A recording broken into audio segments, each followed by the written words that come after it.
جب مجھے یہ پتہ چلا کہ water is having a memory, پانی کے اندر میموری ہوتی ہے، مجھے بہت زیادہ حیرت ہوئی. میں نے اور اس کے بارے میں ریسرچ کی تو مجھے پتہ چلا کہ ایک جیپنیز ڈاکٹر ہیں جنہوں نے پانی کے اوپر قریباً 27-29 ایئرس ریسرچ کی. وہ اس نتیجے میں پہنچے کہ water is having a memory, پانی کے اندر بھی میموری ہوتی ہے. مجھے بہت حیرت ہوئی. پھر میں نے اس کو فوراً جو ہے قرآن سے اس کو ریلیٹ کرنے کی کوشش کی، اور جو ہمارے ہاں احادیث ہیں اس سے اس کو ریلیٹ کرنے کی کوشش کی. تب مجھے اندازہ ہوا کہ ہمارے ہاں جو رقیہ ہے، یعنی جب کوئی بیمار پڑ جاتا ہے یا کسی کو دل میں بھاری پن لگتا ہے تو کہتے ہیں کہ قرآن کی تلاوت کریں، اس سے دل ہلکا ہو جائے گا. اصل میں ہوتا کیا ہے، جو ہماری باڈی ہے اس میں بھی 70% پانی ہے. جو واٹر کنٹینٹ ہے وہ ہماری باڈی کے اندر بھی 70% ہے.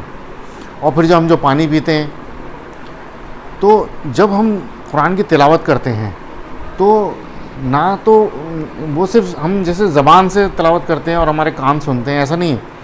وہ ہماری پوری باڈی اس کو ایبزارو کرتی ہے. اسی لیے رقیے کو اتنی امپورٹنس دی گئی. اور یہ حدیث سے بھی ثابت ہے، اگر کوئی بیمار پڑتا ہے تو اس کے سامنے قرآن پڑھا جائے، یا کسی کے اوپر نزع کے جو اثرات ہیں تو اس کے اوپر جو ہے قرآن پڑھا جائے.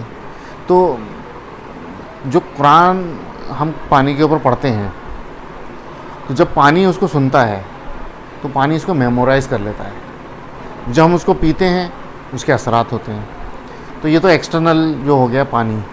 دوسرا کیا ہے، جو صرف قرآن جو آدمی پڑھتا ہے اور آواز کے ساتھ پڑھتا ہے، خود سنتا بھی ہے یا کوئی اور پڑھتا ہے، آدمی سنتا ہے، تو وہ اس کے کان نہیں سننے ہوتے ہیں، صرف اس کا دماغ اس کو پروسیس نہیں کر رہا ہوتا ہے. اس کی جو پوری باڈی ہے، جو اس میں 70% واٹر کنٹینٹ ہے، وہ اس کو ایبزارب کرتے ہیں.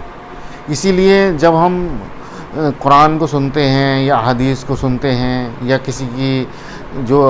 کسی کو اپریسیشن ملتا ہے، تو اس کی پوری باڈی جو ہے اس وائبریشن کو، اس کی پازیٹیونیس کو سٹور کرتی ہے، اور اس کا لمبے ٹائم تک اثر رہتا ہے.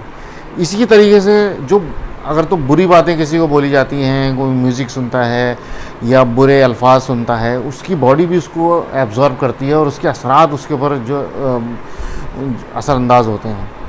ایسے ہی بچوں کو بھی ہمیشہ اچھے ورڈز بولنے چاہیے. بیڈ ورڈز بولنے سے وہ صرف ان کے دماغ تو، کیونکہ میموری تو وہ لوگ بھول جاتے ہیں بچپن کی باتیں، لیکن جو ان کے اندر جو واٹر کنٹینٹ ہے وہ اس کو سٹور کر لیتا ہے. اس کی وجہ سے لیک آف کانفیڈینس اور ایروگینس اور ایگریسونیس، یہ سب جو بیماریاں ہیں وہ ان کے ساتھ کیری فارورڈ ہوتی ہیں. تو زبان کا صحیح استعمال ہو، اور ہم کیا سنتے ہیں وہ بہت امپورٹنٹ ہے. تو زیادہ سے زیادہ قرآن کو سننا چاہیے، زیادہ سے زیادہ تلاوت کرنی چاہیے. اور جب کوئی بیمار ہو اس کے پاس بھی بآواز جو ہے قرآن پڑھنا چاہیے، تلاوت کرنی چاہیے. اس سے اس کی باڈی پہ، پوری باڈی پہ اثر انداز ہوتی ہے وہ قرآن، اور پوری باڈی میں جو ہمارا واٹر کنٹینٹ ہے وہ اس کو سٹور کرتا ہے.